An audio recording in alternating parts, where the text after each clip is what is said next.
it says in Scripture, in Deuteronomy, that it says, "Hear, O Israel, the Lord thy God is one Lord," or one God. And that word that I want to highlight there is that oneness. True happiness comes in our life because we're looking for unity. We're looking to be able to have unity with something or somebody. You know when you get along with someone, you having a unity with them, there is that. And when it doesn't happen, what happens to us? Frustration. Very frustrated. Extremely frustrated. In fact, so frustrated that we become extremely unhappy and depressed because we don't feel connected anymore. And the disconnection becomes depression in life. So how do we come to that place where we truly can be happy and have an understanding of what real happiness is? Because I think of happiness, right? Today I would think, okay, I'm going to finally be happy in my life. I'm going to follow the rainbow to get that little pot at the end of the rainbow, right? And what happens with the rainbow? You never find the end. You never find the end of the rainbow, There is no right? end to a rainbow. There is no end to the rainbow because it's not really there, right? It's actually round. I was going to say, it's there, but it's a circle. So what We are you only doing with see- yourself? We only Going around see half circles. of Yeah, it. you ever seen a dog do that with his tail? He starts chasing his tail around. Happiness is not finding the pot of gold at the end of the rainbow. Happiness, okay, we're going to find out exactly what it is. I'm going to peel off the onion because I want you to catch this, because we all have the ability to be happy in life right now. Not tomorrow. I'll be happy finally when I get a new car. I'll be happy finally when my husband does it the right way. I'll be happy finally one day when my wife gets it right way. I'll be happy one day when I get the right job. I'll be happy finally one day when I have that house. I'll be happy someday when I have success in my life. And what happens? It opens a new box of worms. You get to success and you don't have enough success. You got to get more. If you made $1 million, you got to make $2 million. You're never happy. And what were you taught in this world since you were knee high? Go for the ring. And what happens to that ring? Always missing. It keeps moving, doesn't it? Have you ever noticed that? It always moves. You never get satisfied in life. You're constantly chasing that ring. You're constantly chasing that goal. And because you're chasing that goal, what happens to us? You're never satisfied. Because happiness, okay, is elusive.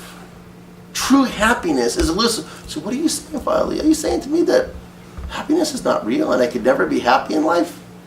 The quest for happiness, all right, is not finding the elusive pot of gold at the end of the rainbow. The more you try to get to the end, the farther away is your goal. Happiness is not a verb either. I'm gonna be happy, right? It's a state of being. What does that mean? Okay? There are 4 kinds of people in life. There's, first of all, the immediate gratification person, right? He seeks pleasure now. I want my pleasure now. And if I don't get it now, right? Isn't that how we become? I want it now. You ever seen a little kid, is going through the grocery line and they want that candy bar? I want it now. And what do when they don't get what they want? They have a temper tantrum in the middle of the store and you're like, oh dear God, oh, here it is. I'll give it to you just to shut up. And what happens? What have we done to that child? Programmed them. We've programmed them, actually, to say that if they yell and scream, they get what they want. Right. And what have they gotten? They've gotten a temporary solution to a need. And they've now created a pattern in their life. All of us have these patterns in life. That's just one example. All right? We avoid pain like the plague. We do not like pain. And you know what the pain that we don't like the most? I have to sit down and talk to you. I do not want to do that. I want everything to go fine. I just want perfectly everything to go perfect for me. I don't want any. And we found in our life that we have, if we want immediate gratification, we don't care about the future. We only care about what? Right now. We don't care about the future. We don't care about anybody else's future. We don't care what's going on in their life. We only care about us and our immediate gratification. Then there's the someday soon. Well, someday soon.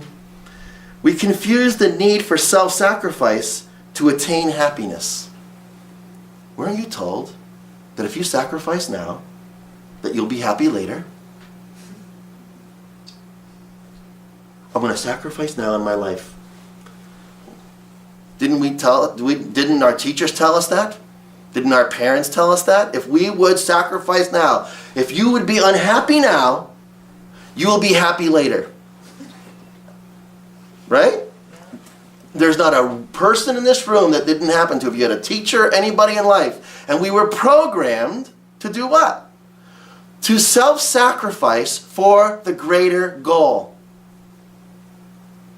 Is it wrong? In a Western sense, no. In our own thinking, in fact, if you go out of this room, you won't remember that, okay, because you're thinking to yourself, if I don't sacrifice now, what am I doing? I'm having immediate gratification. Are you following me so far? And I don't want to do that because people who do that are kind of weird. They're kind of selfish. Right? Then you got the give up. I give up. Whatever attitude, whatever. Have you ever been there? Whatever. No discipline, because we don't care anymore. No meaning in life. Has given up to find the meaning in life at all. No meaning at all.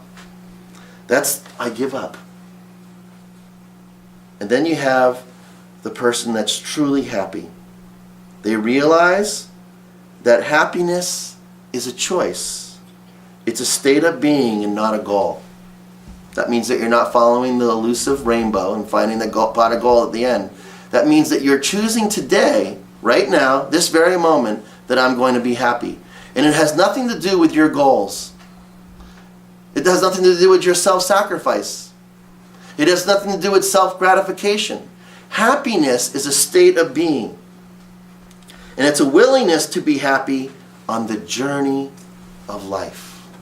That I'm going to be happy on my journey. Not because I get it. Not because it's going to be satisfying to me later on. I'm going to be happy now. How the heck do you be happy now? Because we look around your life and you go, there is no way I can be happy. Okay?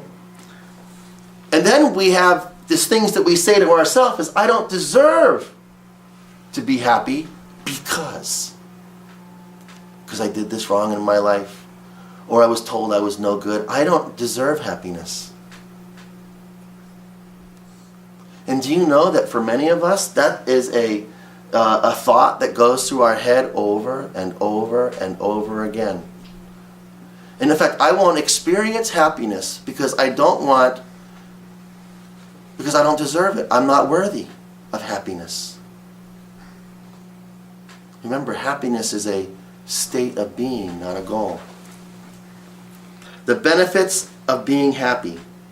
Happy people are successful people. Okay, in every area of their lives. Happy people have good marriages. They're able to have good jobs. They have their health. They have friendships. And they also have enough income. That doesn't mean they're millionaires. It doesn't mean their marriages are perfect. It doesn't mean that they have friends that, are perfect friends. All right? And it doesn't mean they have everything perfect in life. And we're going to show you that. What determines happiness? Well, first of all, there was a study done about happiness. 50% of our happiness comes from our genetics. You are predisposed to being happy or miserable. You're what? I'm predisposed. That means that 50% of that comes from my genetics. 10% of it comes from your environment. And 40% comes from your ability to choose. Listen to what I just said. 50% comes from your genetics. That means that your genetics are, everybody know what genetics are? My father was miserable, I'm liable to be miserable. That's right. Your mother was miserable, your father was miserable, your grandfather was miserable, right? Everybody was miserable in your life, so guess what you learned how to become? Miserable. Right? Or if you have a person in your life that was happy in your bloodline, maybe if you go to the doctor, and what are the first thing they do at the doctor's office? Tell me about your genetics. What did your dad have? Right? Did they have, diabetes? Did they have this? Did they have that? You have a predisposition to whether you're going to be happy or not. But so let me ask you a question. Does that predisposition say, okay, I might as well give up? Nope. Okay. How about the 10%? 10% is your environment right now. Overlooked it. 10% of that environment is making sure that, okay, I have what I need, I get emotionally what I need, all the things in my life that I think I need in my environment that by the way, the pre-understanding is that I think I need, not what I need, what I think I need, and that has been, the perception has made me miserable. And 40% is determined by our choice. So let me ask you a question. How do I become 100% happy in my life? There's only one way. And that's what we want to learn today. We need to expand our conscious reach. You know what that means? It means to be conscious of something. To expand your conscience reach, what I am conscious of. Aware of my reach. 40% has the ability to determine if they will be 100%. That means my 40% that I own has the capability, okay, of changing the 10% and the 50%. Are you kidding me? And that, my friend, is in your hands, not mine. Not the mother and father who genetically gave you maybe some bad genes, right? And not your environment. Not your job, not your husband, not your wife, not your children. You have the ability to change all that with the 40% by an act of your will. And there's only one way to do it. And that is to take responsibility for our own happiness. To take responsibility for our own happiness. Why would you take responsibility for your own happiness? Because if you depend on someone else, what do you think your chances of being happy are? They're not so good. Only you can fulfill your own desires. Only you can understand your own desires. You have a hard time even fulfilling your own desires. Okay?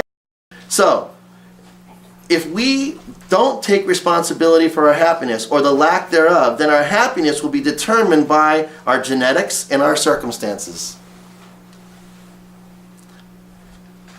And forming habits that have been in and by our life that has determined our character. Are you following what that just said? When you do something for a long period of time, guess what happens? You create a habit, don't you? And what does that habit do? Habits create your character. What's your character? What is your character? Things you would do when nobody else is around. Things that you do when no one else is around. It's your habits create your character. Your character is who you are. It's that persona that you put on. You're hidden. Okay? It's that part of you that is deep inside. You know, you talk about someone that has bad character. Right? Can you trust them? No. And if we're honest with ourselves, each one of us have bad character. Because why? Because we probably don't have the best habits. And guess where our habits come from? Let's take a look. Thoughts become words. Words become actions. Actions become habits. And habits become our character. Where did it all start? In your thoughts. I am not worthy of being happy.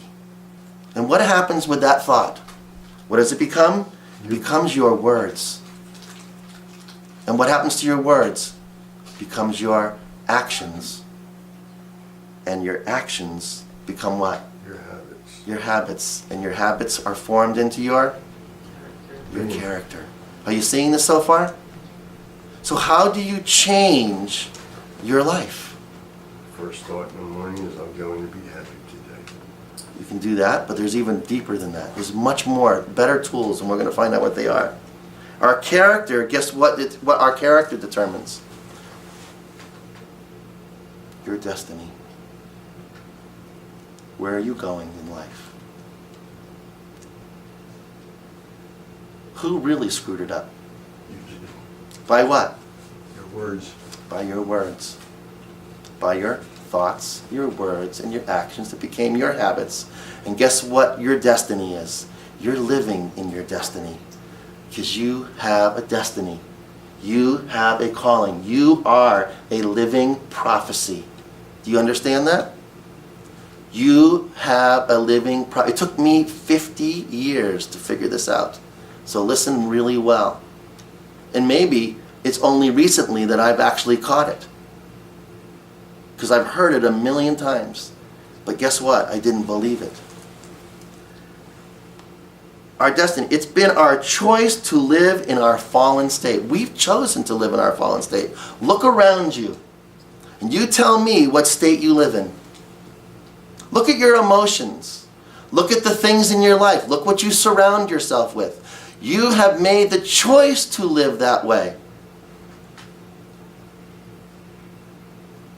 And the result of those choices is going to become your destiny.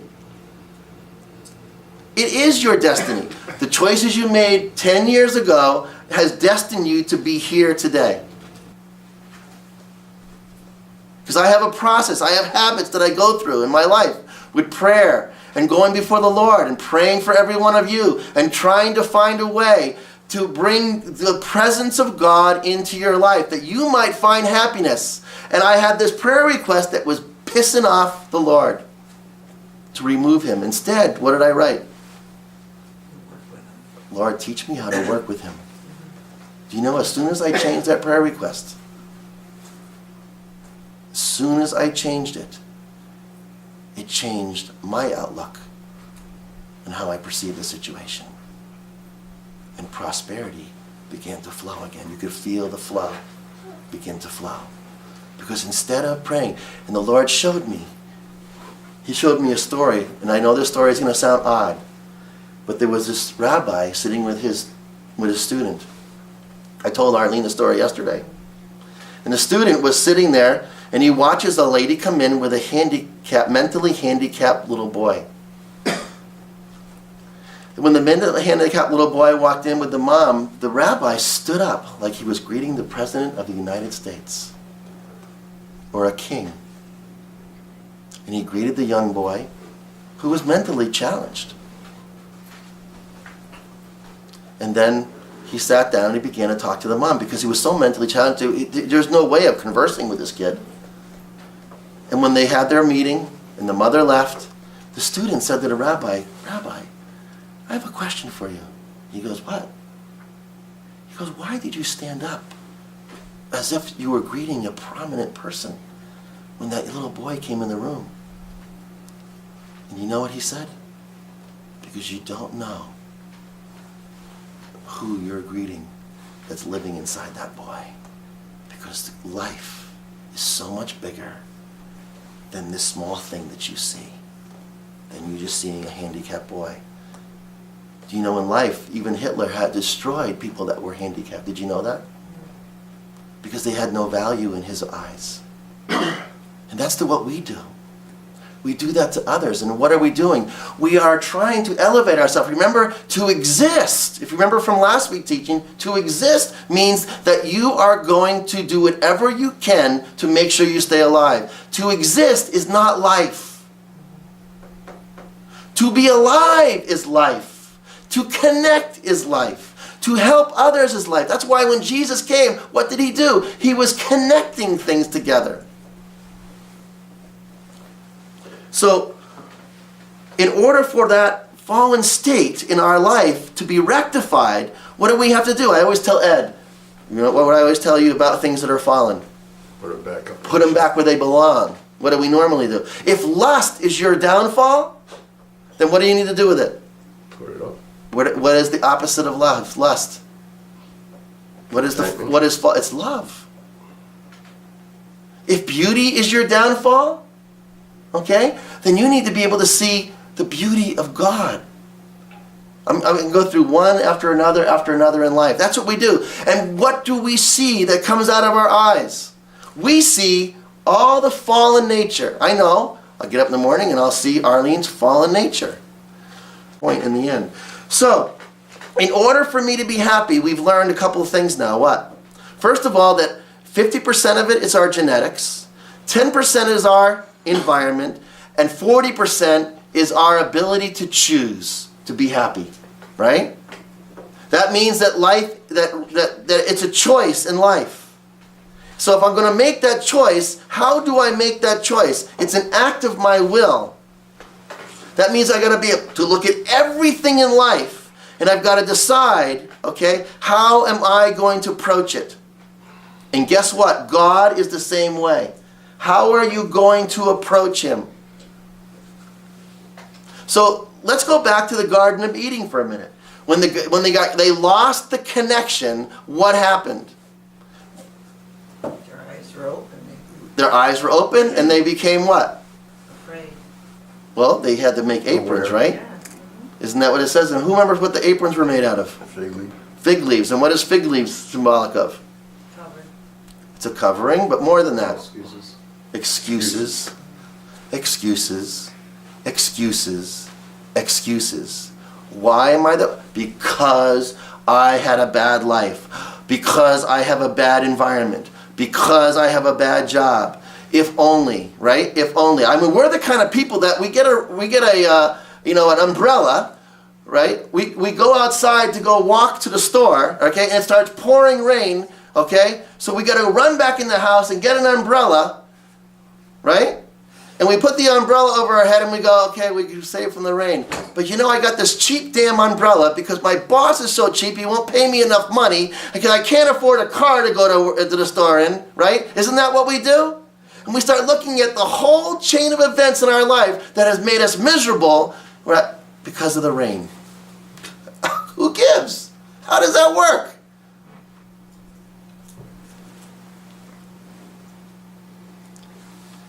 So, willingness. Let's talk about willingness now. Then we'll tie it together.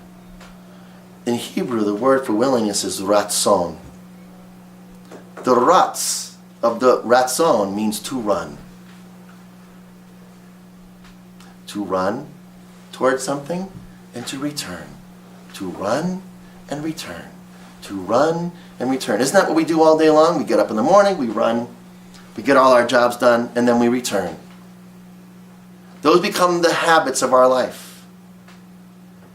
And if happiness is a result of the situations of our life, then you are and I are miserable. So happiness becomes a choice. In Psalm 16:11 it says, "Thou wilt shew me the path of life. In thy presence is fullness of joy. And in thy right hand there is pleasures forevermore." I'm going to break that down. Everybody following this so far? Everybody catching it so far? Are you starting to get a glimpse that happiness is not that elusive? It's actually a state of being. It's where you can be right now. You can decide to be happy in every situation of life. Every situation. You have the ability. There's not one of us that doesn't. So here you have King David. And he says, "Thou wilt show me the path of life." What's the path? You know what the path is? The path, the show me, that show, first part, it's called yada. You know what that means? Well, it's not like on TV where Yada, Elaine yada. goes yada, yada, yada. Right? What is it? It means that you emotionally know something. Neil, are you an expert at anything? When you know something, you're an expert, right? Yeah. Someone comes up to you and says, hey, Neil. Right? I know Arlene, when she's an expert at something, nobody else is. You're right. She's confident, she knows, I know exactly what I'm talking about. That is called what? Experienced knowledge. I'm an expert at it and I'm confident in it. Yada. Okay? It's also, we see it, okay? When we see in our life that we are able to have a conversation with someone, with an expert with confidence, to do what? Because we believe in something. Right? Experiential. That means that you can emotionally feel it. You go to school to do what? To know a subject. And if you become a doctor and you don't know your subject, okay, do you emotionally know it very well? Are you any expert at it? Do you have yada? No. Not at all. In fact, would they trust you? What? If your doctor says to you without confidence that he's going to cut you open and remove something out of your body, and he's going, well, I might do this, and I don't know if that'll work out well, and I'll consult this guy, what would you do? Second opinion. Yeah, I'd be out the door. Okay? The path, okay? What is the path? It's the habits of your life. It's what you do in your life. It's how you approach things in life. You will show me by your expertise, by your knowledge, okay? Your knowledge will show me how to enter into that what? Into that confidence. On that path of what? Life. Okay? In thy presence. What does that mean? Not my presence. Who's present? His presence. How do I get into his presence? Because if I'm going to get into his presence, what am I going to be doing?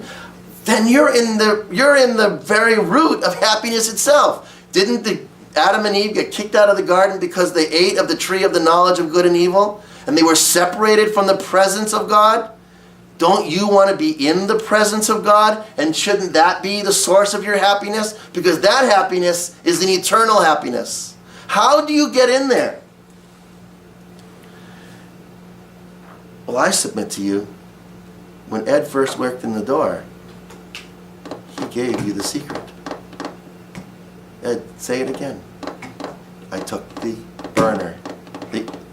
And what did you do with the burner? Took it to the altar and put the incense on it so the praise and worships go up. Yep. Did everybody hear that? And the blessings came down. And the blessings came down. How do you do it? What's on the sacrifice? Where did that piece of coal come from?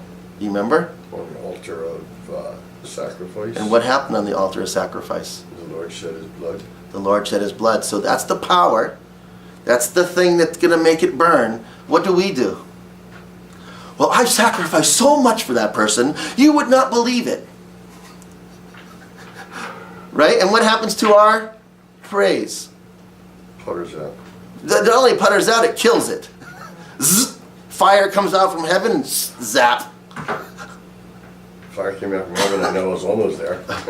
So when we come to approach God, how are we approaching him? We're taking his sacrifice. Lord, I am sorry for what I've done wrong. I'm going to look at myself, for who I really am, my vanity, okay? And I'm going to see your beauty. And what am I going to do? I'm going to enter into that place where your presence is. And I'm going to take your sacrifice, and I'm going to put it on the altar of sacrifice. And I'm going to put the incense on it, which is the incense is made from? Tree sap. Tree sap.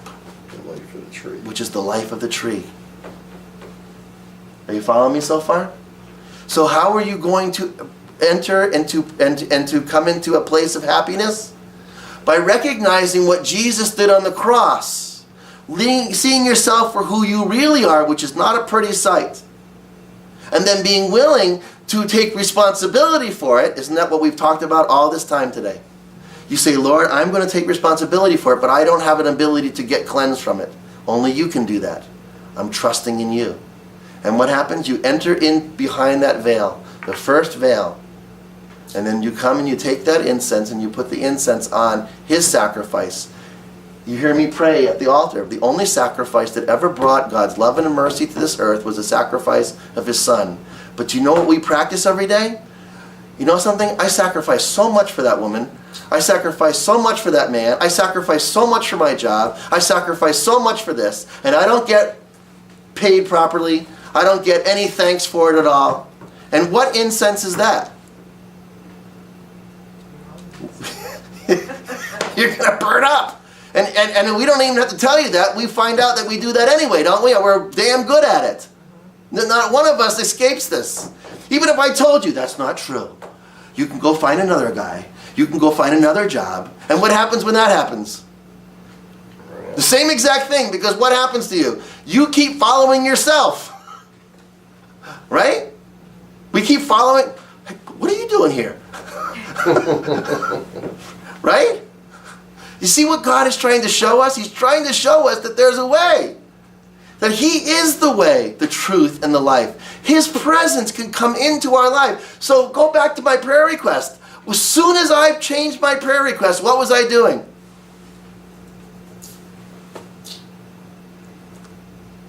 I was using the situations of my life to get into His presence, as opposed to becoming a victim of the situations of my life and having never, ever being able to know His presence. Every aspect of life has the ability to bring you into the presence of Almighty God, with His blessings flowing into your life. Everybody catch that so far? Do you understand it? That means that there's nothing that hasn't happened that God doesn't know about it. Even my own actions. But now that you're in the hearing of this word, guess what you have become? Responsible for it. When God created the heavens and the earth, listen to what it says. And He brings you into the garden. Let's read it. And out of the ground made the Lord God to grow every tree that is pleasant to the sight and good for food, the tree of life. Also in the midst of the garden there was a tree of the knowledge of good and evil. We've heard that story how many times, Mary? It's a nice story. We want to read it to our children. Right? Let's see what it means. What are you eating every day? I know what I eat every day. I get up in the morning and I say to myself, today I'm going to try to eat from the Word of God. And what do I end up doing? That son of a bitch. I can't believe that this is happening to me today. And what are you doing? You're eating what? Your own thoughts. Your own negativity. Right? And what are you actually doing? You're eating from the tree of the knowledge of good and evil. And guess what the knowledge of good and evil? Ever think about the word knowledge of good and evil? Does that mean that evil? What does that mean about evil? Mean evil was in the garden? No, it doesn't say that. Do you know what it says? Don't eat from the tree of the knowledge of good and evil. You know what knowledge of good and evil? It means duality. You know what duality is? When you can compare. Right? Don't we do that all the time? All you got to do is turn on the television set and Coke adds life. And you don't have a Coke. So you better go do what? Pepsi. Better go buy one, right? Or what else? You don't look like the guy, what's his name, McConaughey, driving his Lincoln Continental. Ever seen that commercial? Right? Oh. And what does that commercial do to you? It gives you a feeling that you would love to have. That commercial is very, very psychological. What does it make you want to do? Well, I can't go there. I don't have enough money to buy a Lincoln Continental. Right? But you compared yourself, and you're saying that you're not good enough to drive a Lincoln Continental. Comparing good and evil. So where is evil? My friends, it's right here. It's the fallen state of your thoughts. If vanity is beauty that's fallen, then what's your job? Put it back. Put it back where it belongs. Put it back where it belongs. So the knowledge of good and evil. Do you know why Jesus went to the cross? Because it was at this tree that your thoughts, your speech, and your actions clothed you in excuses. Are you seeing that now? Isn't that what happened? It would make one wise, and it looked good for food. What are you eating? What have you been eating lately? What's on your plate? What have you been feeding yourself? So let's take a look at the other tree in the midst of the garden. It's the tree of life. And what is life? It's a flow, isn't it? Isn't life a flow? Life is all around us. But in that life is a flow of what? Oneness. Because isn't that what you've always wanted in life? To connect. What happened when your father passed away? You couldn't connect anymore. Or even the understanding of a connection, right? Or the wish of connections. Because your relationship with your dad was not the best one for years, right? Until the very end. And what happened? All of a sudden you had it. For a moment, you could touch it, you could feel it, you could taste it, you could eat it. The same with you in your life, and you and me. We all have these things that we've been wanting to touch in our life, and it's so elusive because we've been looking for happiness like a pot of gold at the end of a rainbow when it's right here in front of us. Happiness is the ability to go to work with a guy that's a bastard. I probably can't publish this teaching. And you look at it, and what do you see? You eat from the tree of life, and you recognize that God is in control, not him. He is not my destiny. God is my destiny, and I'm going to learn to live in the presence of God. I'm going to eat from the tree of life. Because guess what? It was only until Satan came along and pointed out, did you know? Did you know that God knows that you won't die? In fact, you'll become as a God, knowing good from evil. Is that true? One way to find out. They were already like gods. Satan is the first marketer in the world. Because if you don't have something, then you're going to get it. He suggested that they didn't have it when they already had it. Isn't that why we fall in life? Because we don't think we got it. We've been told a lie. We've been told, we have been lied to. And guess what we're eating? The lie. And we believe the frickin' lie. And because we believe the lie, what happens to our lives? Our lives spiral down, and we cannot look at our partners. We cannot look at our job. We cannot look at our marriages. We cannot look at anything in life and find anything good in it because we do not see what that rabbi saw when that young man walked in the door who was mentally challenged. Because in there was a diamond. In that young boy was a life. And he stood up for what? For what he saw inside. What do you see? Where are your habits? How do your thoughts work in your life? How do we find that way? I know it's a deep teaching today, but we got to be happy. Let's go back to the very beginning. The meaning of true pleasure in life is what? Being one.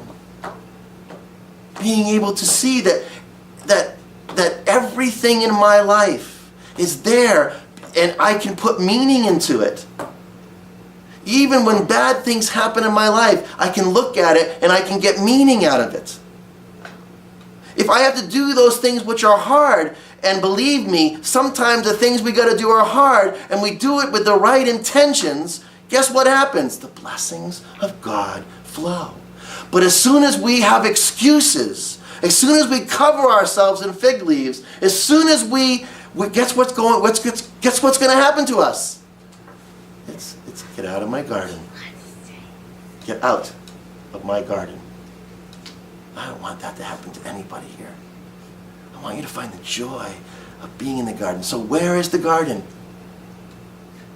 It's inside here. It's not here. This is just a representation of the garden. Where is your altar? Where do you sacrifice? God wants to do amazing things with us. And he wants us to be able. hide these things in your heart.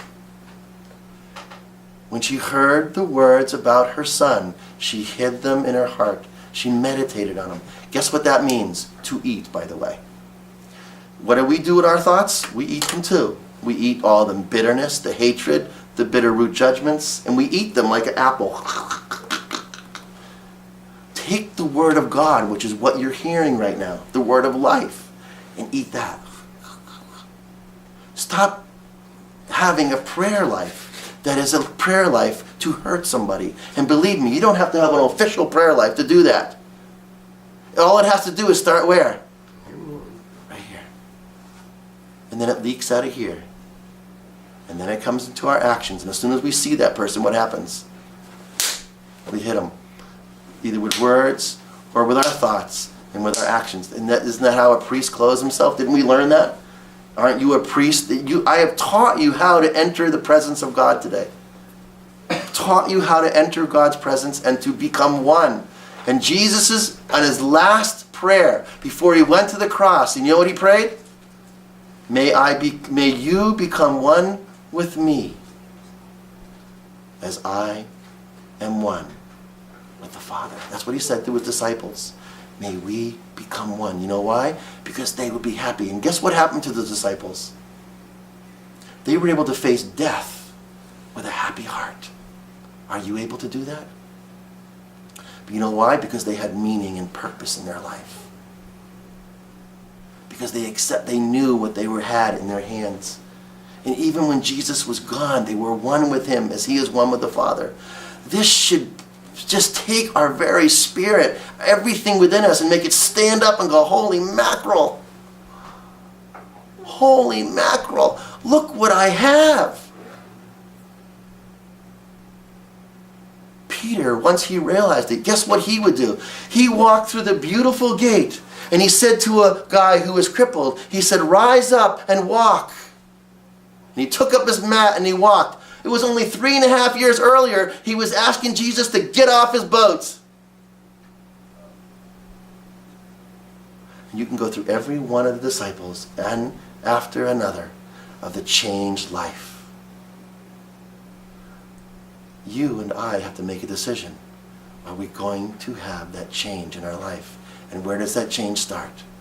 By our own choices.